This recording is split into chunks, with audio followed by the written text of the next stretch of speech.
21 नवंबर 2025 Dubai air show की एक रोशन सुबह। दुनिया भर के लोग एक एक जहाज को आसमान में उड़ता देख रहे थे, लेकिन कुछ ही लम्हों बाद एक ऐसा हादसा होने वाला था जो न सिर्फ इंडिया बल्कि पूरी एविएशन दुनिया को हिला के रख देगा। ये कहानी है इंडिया के फाइटर जेट तेजास उस क्रैश की जिसने एक बेहद महसूस की जाने वाली कीमत चुकाई।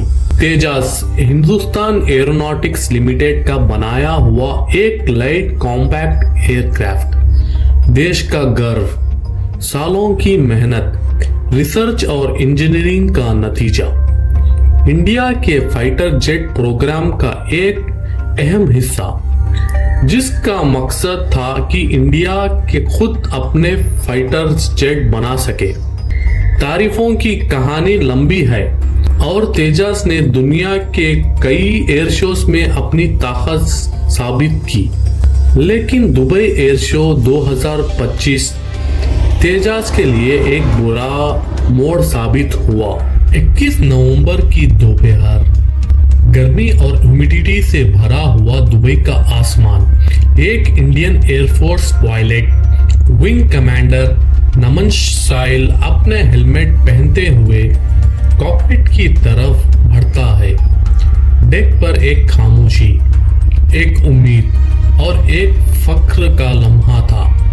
तेजास रनवे पर स्पीड पकड़ता है और आसमान में तैरता हुआ एक खूबसूरत डेमोन्स्ट्रेशन शो का हिस्सा बनता है। लेकिन फिर एक लो लेवल एरोबैटिक मैन्यूवर के दौरान कुछ अजीब होता है। जेट अचानक एक शेप टर्न लेता है, नेगेटिव जी जैसा मूवमेंट, जिसके बाद एयरक्राफ्ट स्टेबिलिटी खो देती है। तेजास नीचे की तरफ झुकता है, एंगल रैपिडली डीपन होता रहता है और कुछ ही सेकंड्स में सब कुछ बदल जाता है। तेजास जमीन की तरफ सीधी डाइव लेता है, क्राउड चीखते हैं, कैमरास गिर जाते हैं और फिर एक जबरदस्त धमाका। आसमान में काले धुएं का बादल। विंग कमांडर नमन साइल, जिन्होंने मुल्क की खिदमत में सालों गुजारे, इस क्रैश के बाद जिंदा ना रह सके। एक फखरी लम्हा एक अफसोसनाक याद में बदल जाता है। क्रैश से एक दिन पहले सोशल मीडिया पर एक वीडियो वायरल होता है। लोग कहने लगते हैं कि तेजास से ऑयल लीक हो रहा है। कुछ लोग ये तक कहते हैं कि एयरक्राफ्ट अनसेफ है, लेकिन इंडियन प्रेस इंफॉर्मेशन ब्यूरो ने फौरन जवाब दिया, ये ऑयल लीक नहीं बल्कि कंडेंस्ड वाटर है जो ECS और OBOGS सिस्टम का नॉर्मल डिस्चार्ज होता है, खासकर दुबई जैसे ह्यूमिडिटी में। मगर सवाल फिर भी बने रहे, क्या ये सिर्फ पानी था? क्या कोई और टेक्निकल इशू छुपाया जा रहा है? क्रैश के बाद इंडियन एयरफोर्स ने एक हाई लेवल इंक्वायरी ऑर्डर की।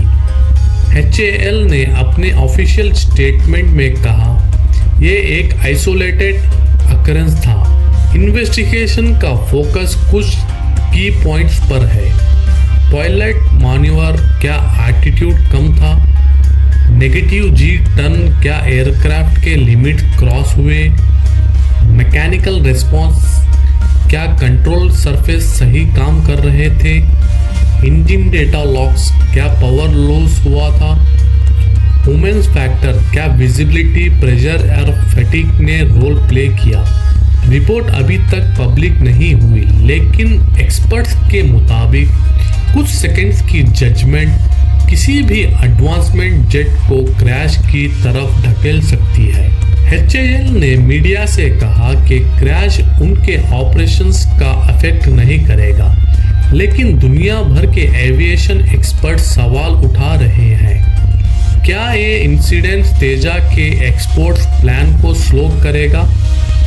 दुबई एयर शो जैसे स्टेज जहां $1 बिलियन डील्स होती हैं, वहां एक क्रैश बेचैनी पैदा करता है।